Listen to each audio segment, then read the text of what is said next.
So, welcome back to Durlston Country Park and the second largest and undoubtedly most beautiful Guillemot colony on the south coast. I'm Ali, one of the rangers here at Durlston, and I'm here with Katie. Hello. And we're very lonely, aren't we? Really, so we thought we'd like a bit of company, so we thought we'd go and see our Guillemots and share them with you. And their social distancing, Katie, I have to say, is really rubbish. Well, they do have the smallest territory of any known bird, approximately 8 inches across, I think it is. So it's not a great deal of space. Okay, we'll give them the benefit of the doubt then. Now, we've called this series "Life on the Edge," and hopefully you can now see why, because it really is extraordinarily precarious, isn't it? Some of these nest sites. Yes, they do live right on the edge of the cliffs, where it's nice and close to dinner outside to fit up their seeds. They fish it when they're out there. Not so much predators while they're there as well, so it's a nice and safe site for them, because they can fly, of course, if they were to fall off the ledge. Okay, but surely these two on the left here, they couldn't possibly have an egg there, could they? No, they haven't got one on that site there. They're probably hangers-on, or they could be the other half of the pair. Looks like that one might well be the other half of the pair, having a little gentle chew of the other bird's ears. um, so yeah, there's a little bit of preening going on there, and that's generally sort of couples renewing their bonds, is it, and showing affection? Oh, Yes. Oh, steady. yes. Yes, there's couples, but there's also they often do it with their neighbours as well to say hi, remember me. So supposedly prevents a lot more arguments going on because they're able to chat to each other whilst they're sitting there and they know who they are, and they're obviously not a threat. And so they're um, obviously a variety of different choices on the ledge. I mean, there's quite a cosy little nook under the big rock there. There's really precarious spots on the edges. Um, they defend those territories very ferociously. How do they choose them in the first place?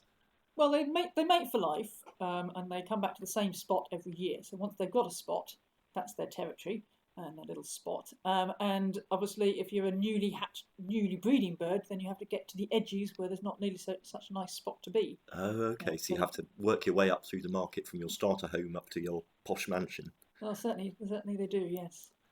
Okay, and so yes, you've got a nice little couple there, just having a little bit of a cuddle. So they mate for life, and as far as we know, each winter when they leave the ledges after the chicks have gone, the couples go their separate ways, don't they? They don't see each other all winter, and then they just meet up again in the spring, back at the family spot. Yes, as far as we know, they don't socialise together on the water, but when they come back to the ledges, they meet up, renew their bonds, and then Get down to business. Indeed. So one of the things I do notice actually, well, those birds where you've got the sun on them, they're not really black and white at all, are they? No, it's a gorgeous chocolate brown colour. In this area, if you went much further up to Scotland, you would find they become much darker as you go further north. It's very strange. And I mean, what you can see fairly clearly, can't you, with these nice close-ups, is that they are really very similar to puffins. I know you don't like to talk about puffins too much, but they're quite similar birds, aren't they, in many ways? They are. They're very closely related. They have the similar shape, especially designed for swimming through the sea to catch their fish, which is very important, obviously, for them to be able to do that quickly. Also very similar in shape to the penguins as well, except of course they can fly. Very important difference. So you've got those little tiny wings that they can tuck in, make themselves really streamlined underwater.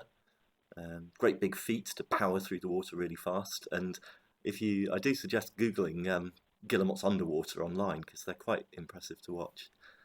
So we're another visitor popping in. A little bit of a kerfuffle there. Nope, not supposed to be here. So we've got some eggs on here, have we? We have, yes. The middle of the breeding season in a minute. There's at least 30 eggs I've seen. They're not very easy to see because you have to spend a lot of time sitting waiting for the birds to do something like get up off their egg and roll it over and show it to us. But many times they do sit slightly characteristically. The one on the left-hand side, right at the front, you can see a big white chest, is sort of slumped forward, which sort of often indicates an egg underneath it. Okay. And this is what's known as frame 1. There are 6 on this little ledge. And just behind that bird is also a bridal bird. You can just about see it. Oh yes, white spectacles. Comes up every now and again. So when you oh, hang on, it's moving. Yes. If you look just underneath the one we were talking about, go and get up a bit further. you will see an egg just starting to be rolled over. Oh yes, yeah. Oh gosh, she taking really good care of that and just adjusting it a little bit. Oh, that's fantastic. So we've got how many birds altogether on this ledge then? Well, I suggest you count them yourself. Okay, I've done a one, quick count in two. this Oh, I've area, lost count again. and there's about 200 and approximately 200 on this top ledge. Oh, look at that egg being turned over again. Oh Beautifully yeah, done yeah. and beautifully individually marked. They all are. Each Guillemot egg is different. So yes, about 200 or so on this ledge. Difficult to count, obviously, because they keep moving. But I would say in this area there's probably about 70. This is quite a congested section of the ledge. This is the closest to the cliffs, furthest away from the sea, so it's the most sheltered section. Okay, so this is the most desirable. This is the penthouse apartment. Well, it's difficult to say I'm not a Guillemot, obviously. You might be surprised to hear. So that's a little look around of what's going on at the moment. So we are still a few weeks away from the first chicks appearing, aren't we? We've got a couple of weeks to wait still till then. Yeah, those eggs there, the first one's about 10 days old at the minute, so they've probably got about just under 3 weeks still to go. So we'll have another little visit. Oh, argument going on there. Another little visit in a week or so's time